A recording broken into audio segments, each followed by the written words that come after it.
Ахметова, Роман Фенин, телеканал «Эфир». Ненужный памятник или сбой в бюрократической машине. Уже 10 лет чиновники и дочь Сары Садыковой не могут прийти к компромиссу.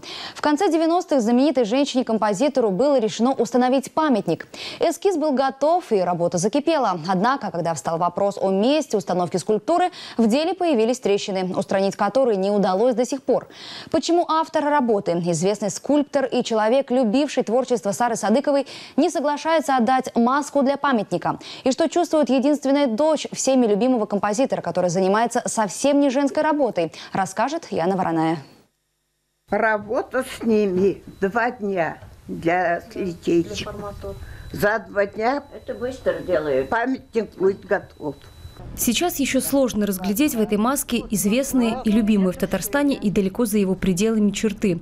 Но стоит бронзе коснуться изготовленной формы, и появится она, любимица народа Сара Садыкова, памятник которой уже 20 лет не может найти себе места. Вот здесь лежит композитор, мелодист Сара Садыкова, моя мама.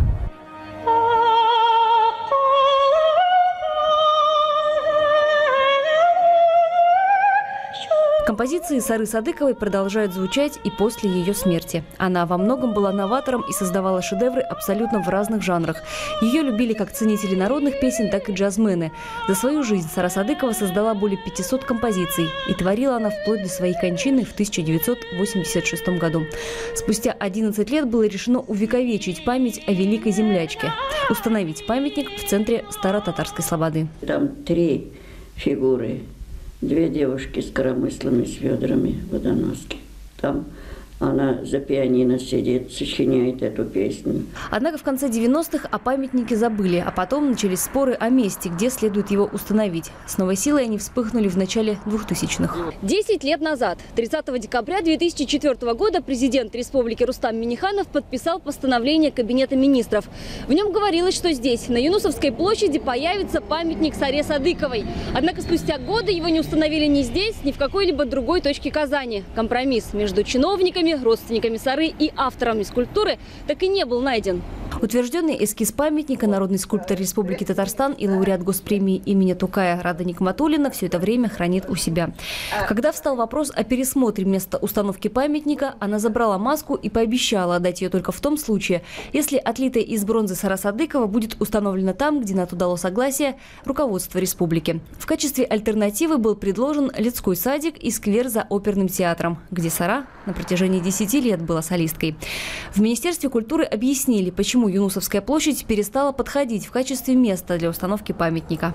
Концепция Юнусовской площади, ее благоустройство изменилось, поэтому было принято решение о том, чтобы памятнику Сары Садыковой, который, кстати, в процессе работы над ним тоже претерпевал изменения и концептуально менялся, определить другое место. Но это место было выбрано также в Старо-Татарской слободе. Новым местом был выбран сквер на пересечении улиц Тукая и Ахтямова. В начале декабря проект благоустройства этого сквера был представлен президенту республики. Поручение дано городу разработать проект сквера благоустройства, куда впишется памятник уже в его последней концепции. Сейчас то, что было изготовлено, пылится на территории завода на Подлужной. Показать нам отлитые фрагменты композиции руководство литейного завода категорически отказалось, сославшись на неэтичность.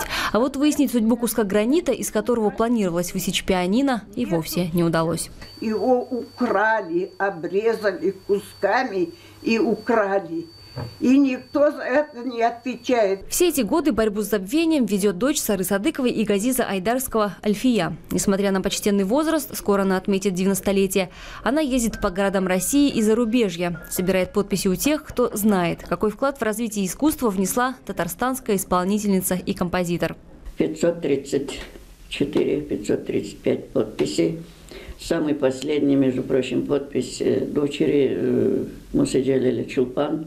А пока вокруг памятника идут споры, жители Казани уже затрудняются ответить на простой, казалось бы, вопрос. Чем знаменита Сара Садыкова? Ой, честно говоря, нет. Я не знаю. Вы в Татарстане живете? Да.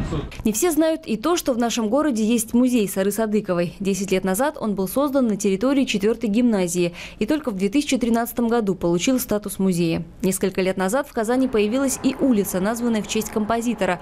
Проезжая по ней, транспорт замедляет движение. Только вот совсем не потому, что по этой улице пролегает туристический маршрут. Альфия Газизовна, по ее словам, бывать на улице, носящей имя мамы, не любит. Сейчас, помимо сборов подписей и работы в музее, она занимается подготовкой диска с ранее никогда не издававшимися творениями Сары Садыковой. И мечтает о том, что настанет день, когда эти и другие песни зазвучат на открытии памятника великой женщины, незаслуженно уходящей в тень. Яна Вороная, Альфред Камилевский, телеканал «Эфир».